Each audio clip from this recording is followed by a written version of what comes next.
As soon as I became old enough to work, I worked just as hard as I did in the streets.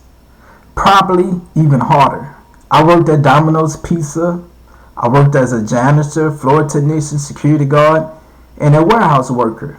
My biggest struggle was never work. My struggle was where I was staying while trying to get on my feet.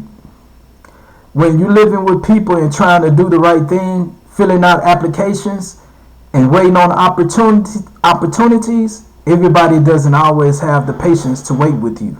People want you to move faster, even when certain things are out of your control. The devil knows how to pull a person backward. Right when God is getting ready to open the door, pressure comes from the people around you, make you feel like you need to rush, stumble, or take a shortcut just to survive and get on your own. For me, that shortcut was going back to hustling, and that became my downfall. But eventually I told myself enough is enough. I made up my mind that I was going to break that cycle in my life. I chose to sleep in a tent in the woods and wait on God to bless me because I knew He had something greater for me than the life everybody else was trying to pull me back into.